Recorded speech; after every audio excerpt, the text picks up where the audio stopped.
po sa ito mga kalingap. Ready na po siya para kay Biancy. Nandito tayo ngayon kay Biancy mga kalingap. Kasama natin si Kuya Juan. Hello po, magandang araw. So,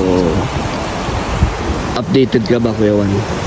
First time ko sumama dito sa shoot ng NC. No. Pero nakapanood ko sila. Ano masasabi mo? Mainit?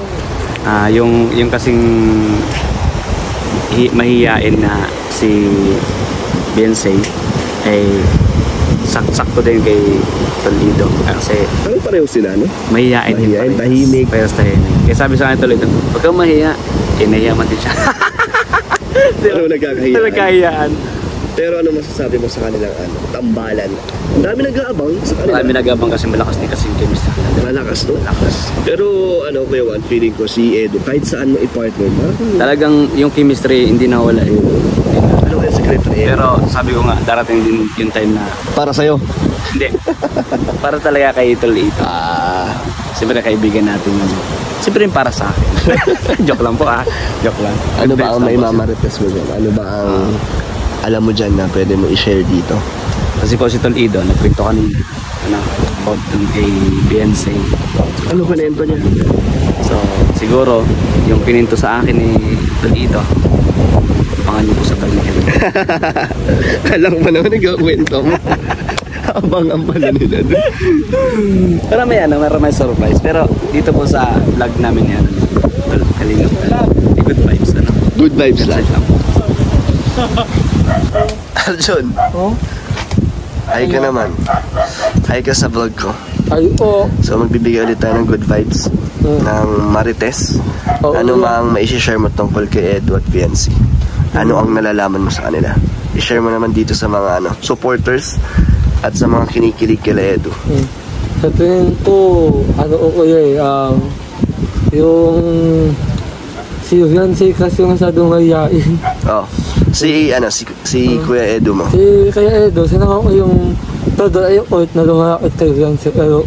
Pero si Biancy, nahihiya talaga. Alam mo ba't siya nahihiya? Crush na kasi si Edo. Kaya nahihiya siya kay Edo. Kaya nga ako nasabi na ako saan sa chat. Nagsabi sino? Oo, Sino nag-chat? Sino? Si Biancy? Oo. Ano sinabi? Sabi daw una kasi daw ko si Edo. Tapos daw sasabi. Oo. Ha? Huwag daw ipagsasabi, sinabi niya na. Lagot ka. Nasaan yung katunayan na katsat mo si Biancy? Nasa van. Hindi naniniwala ang mga kaparites natin. Ito pala sila Kuya Robin and Butog yan. Ba't di sila naniniwala? Wala daw kasing katunayan. Walang katunayan Ano yan, hearsay? Pero, Kuya Gino, totoo yun na crush yata talaga ni Biancy si Edo. Talaga kasi, alam mo, nababasa ko sa mata ni Biancy. Ang lakit ang tingin niya kay Edo. Parang may hiya na kinikilig. Di ba pa nag-uusap? May rinig naman din ako nasa Pambuhan. Kasi lagi naman siya nasa Pambuhan. May crush talaga si Biancy kay Edo. Ano daw ang nagustuhan ni Biancy kay Edo? Siguro sa mabait siya. Tahimik. Mga kilos smile kasi ni Edo Ang magnetic power ni Edo.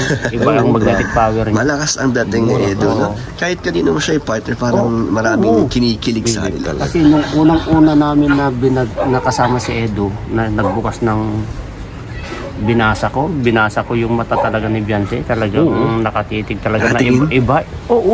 Kasi kaya nga nandun ako, katabi ko si Edo. Tinitignan ko ganyan. Tapos iba talaga nakatitig lang yung mata niya kay Edo na ganyan. Tapos ako naman tinitignan ko si Biancy, tinitignan ko yung mata niya ganyan. May pangungusap May pangungusap. Anong sinasabi? Binabasa ko lang yung mata niya, may pangungusap na talaga may sinasabi. May sinasabi yung mata niya Si Edo kaya anong tingin niyo? Si Edo, parang si Edo normal lang. Hindi pa kasi siguro tago na siguro. Sa ngayon siguro wala pa. Wala pa kasi sanay na si Edo Kalingap Eds sa mga love team Pero yung magnetic power ni Eds talaga malakas. Pero ito ay hindi lang naman siya puro love team, good vibes din. Good vibes lang naman. At ang dami natutuwa kay Gino, di ba maraming nag-aabang din sa Edsy? Oo nga. Nung first time na vlog nga doon, Edsy sabi nila, Ed Sheeran na raw. Oo. Nagtaka nga ako.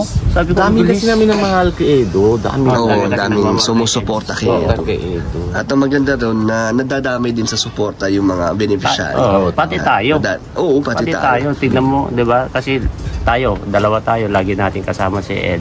Kasama ko lagi nag-i-scout. Nagpunta tayo sa Manide. Manide. Pero isa pa lang sinabi ko sa'yo, di ba na dati na ayaw na si Kuya Eds na love team, diba? Kasi nasasaktan lang siya kasi. Pero nangyari naman na yun, tingnan mo, kung wala din ng gustuhan ni Kuya Edo, dapat siya tanggi, di ba? Oo. Diba? So gusto niya din. Gusto niya din. Pero alam mo, ang main reason niyan, pare, gusto niya rin tulungan si Beyonce. Oo naman, syempre. Yun yun na yung pinaka-main point. Main purpose. Tsaka magpasaya. Din. Pero ready na kaya si Edo na pumasok ulit sa ang puso niya? Para sa akin na ganyan, hindi pa siguro. Kasi yan, yung ginagawa niya ngayon, pag-good vibes lang yan. For entertainment only. Para pasayahin yung mga viewers, mga OFW na malungkot. Kasi lalo na ikaw alam mo pare kasi galing ka naman din sa OFW kung paano nang papasaya sa tao, di ba? Malaki yung panonood namin. Talagang lakas ng impact. Yung mga love team talagang may impact sa inyo. Tapos yung mga good vibes. Kasi tingnan mo kapag nanonood kami, malayo kami sa pamilya namin. Pero kapag nanonood kami, natatawa kami. Kapag mga good vibes. Napapalitan ng saya. Oo. Best na yung mga problema namin. Mawawala yan. Mawawala. Itong mga pagpaparites natin, nakakatulong din sa kanila. Siyempre. Kaya ginagawa natin kasi may mga nag-request din at nag-aabang din. Kunyari, di ba may mga love team, may Jom Carl, biglang may mag-aabang sa ating behind the scene na ganito. Natutuwa talaga sila. At ayun, kasama ulit natin ang mga tolits natin. Masaya ako. Niyelo tayo pares. Oo nga, no? Masaya ako kasi malaking tulong kay Kalinga Prab din. Kasi si Kalinga Prab number 1 dyan nagpapabahay eh. Yun ang number 1 yung pabahay. Tapos yung pag-aaral ng mga bata. Lahat naman scholar naman na para tuloy-tuloy ang tulong. Tuloy-tuloy ang tulong. Yun din yung purpose. Sa akin na nga di ba natapos ng bahay ka, lahat natapos. Pero bibigyan ako ng trabaho. Pero tingnan nyo na kuya na sabi ni Kalinga Prab, scholar pa rin yung anak ko. Apat. Wow. Tingnan. So tuloy-tuloy pa rin malaking ang tulong yun sa akin kasi. At saka nandito ka sa K-Boys. Oo naman. Salamat talaga kay Kuya.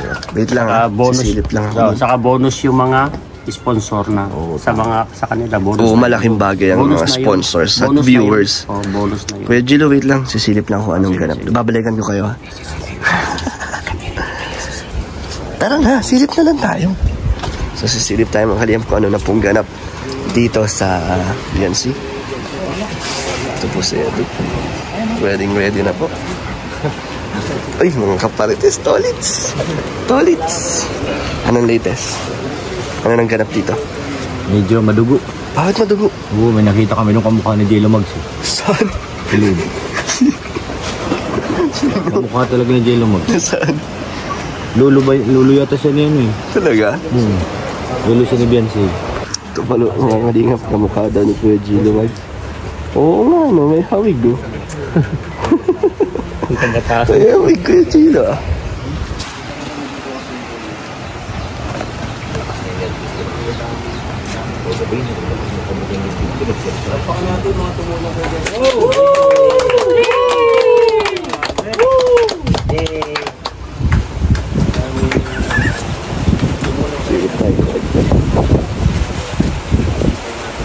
Wow.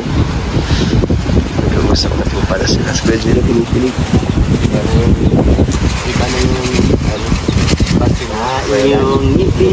First time ko kasi makasama sa EDSI. Kaya dito tayo sa labas. Ikaw ay gagalaw. Yan ba team song? Yan ang team song? Pwede na, pwede. Ngiti. Sa iyong ngiti. Siya yung maling tabi ni Beyonce.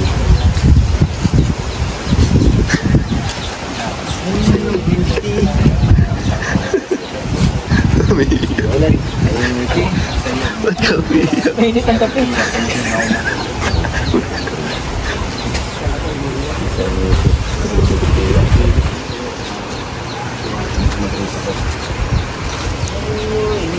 Yan, dito lang po tayo sa labas. Konting sulyap-sulyap lang po. Nag-uusap na po sila. Ay! Nakakakilig naman sa loob. Nakapakanta na lang si Pure Health. Parang in love ka, Pure Health. Sa nakikita mo, parang natutuwa ka sa nakikita mo. Parang nagbalik ako bro sa pagkabata. Eh, kung ganyan ba naman talaga yung makikita mo nag-uusap ng mas insinan, na? nag-eye to eye. Nag-eye to eye contact. Talagang may connection, may chemistry agad. Ngayon naiintindihan ko na bakit marami nag-aabang sa EDSI. Yeah. Kasi ngayon ko na nasaksihan to ng personal. At talagang kaabang-abang talaga nakakakilig. Kasi hindi namin kinakaya dito nag-eye. Sobrang kilig. Ikaw na lang mag-a-adjust. Kuya Gilo, kilig na kilig na umaalis dyan. Si Kuya Gilo.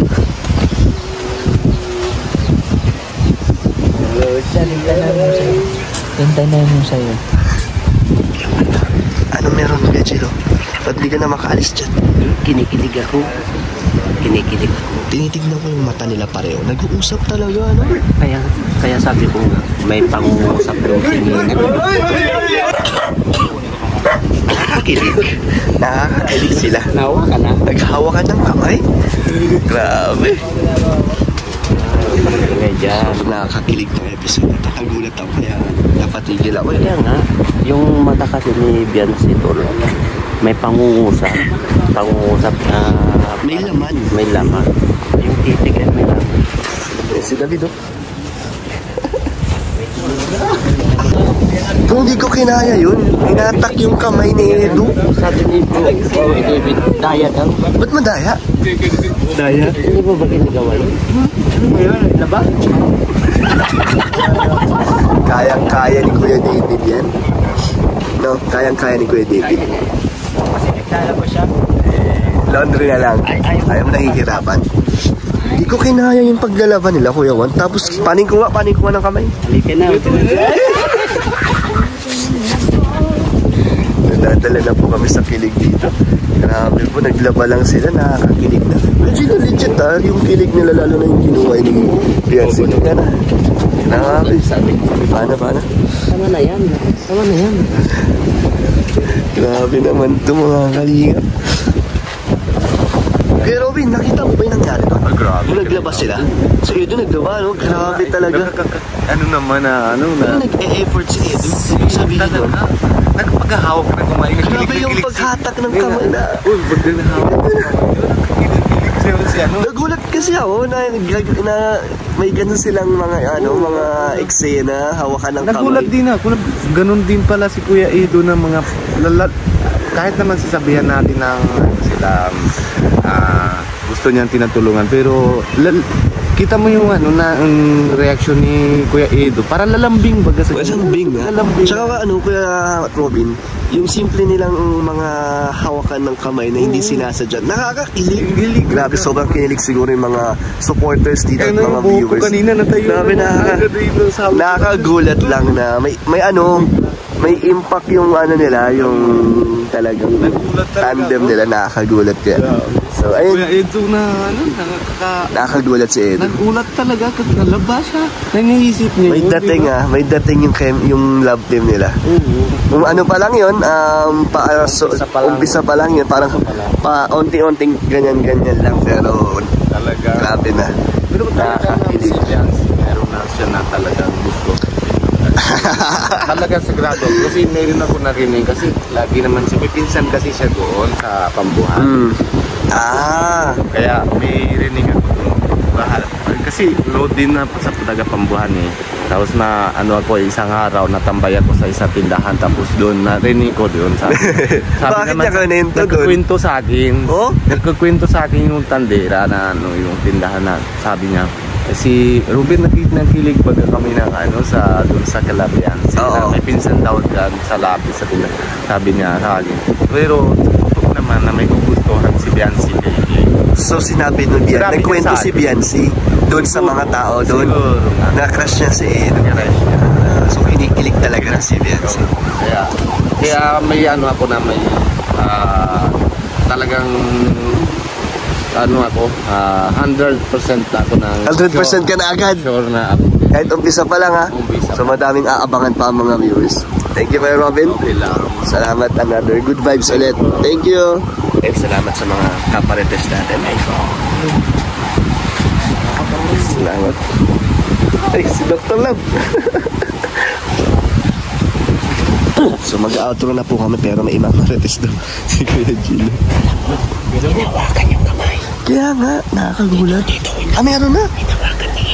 Holding hands. Sayang di ko nakita. Sabi niya tol.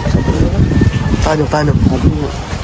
Sabi niya, hindi ka ba nagsasawa naglalaba? Sabi niya. Baka masira yung kamay mo. Pating kamay mo, sabi niya. Patingin, ginanyan niya tol. Ginanyan niya. Tinignan ko malambot. Oo, ay, sabi niya. Magaspang na. Kasusunod ay mag-gloves ka nila. Sabi niya Edo, concern. So hinawakan niya talaga yung kamay. Parang nag-holding hands na. Grabe, ang bilis ni Edo. Ginanyan nga niya eh. Kitang-kita, tignan mo sa camera. Hindi inalis ni Beyonce. Hindi. Hindi ibig sabihin. Ginanyan niya lang. Pinakita niya. Dipunan ka niya. So hinayaan ni Beyonce. Hinayaan niya lang. Hawakan ng kamay. Sabi ko lang, ay. Sunod niyan Kuya Gino. Holding hands na yan. Oo, holding. Pero masyadong mabilis. Bakit parang Malapit na rin sa akin. Sino? Malapit na. Tangalin. Meron bats to ako. Tambak. Comeback ng masasaktan na naman.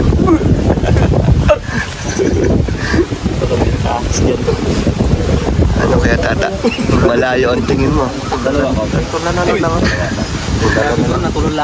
Kakaisip kay ano yan, at Nanay Josie.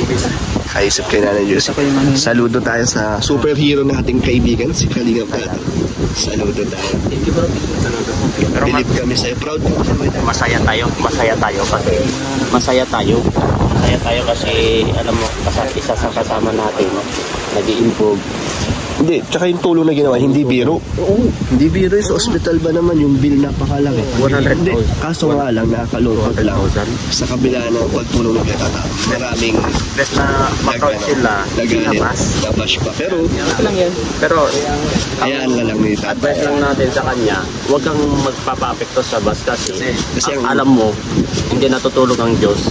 Alam niya kung ano yung ginawa mong tama. It's a part of the challenge. Yung ginawa. Kasi wala naman basta-basta tutulog sa gano'n na napakalaki na po. Tsaka doon nag-New Year si Kuya Tata. Kasama si Nanay Josie sa ospital, doon nag-New Year. So sana po maintindihan nila yung mga... Basta tayo, proud tayo. Proud tayo. Salamat bro. Salamat din. Salamat sa iyo at syempre kay Nanay Josie na inalagaan mo siya. At hindi pa doon nagtatapos yun, maraming ipagpapatuloy pa ni Tata. Update natin sa kanyang Pag-pray natin ang kanyang... Basta Kuya Tata kahit anong bashers ang babasa ko, tuloy mo lang. Kasi ganun naman talaga ang hangad mo. Sanay na tayo niya. Kaya ngayon ang taon, be positive. And ignoring the negative tayo. Yan, tama. Kasi umpisa pa lang ng taon, dapat positive lagi. So, salamat Kuya Gino sa ating paritesan. Sana napasaya natin sila. Ayun, thank you po mga kalingap. Sana po nag-enjoy kayo at napatawa namin kayo at nalagdagan ng inyong kilig. Thank you po mga kalingap. God bless po.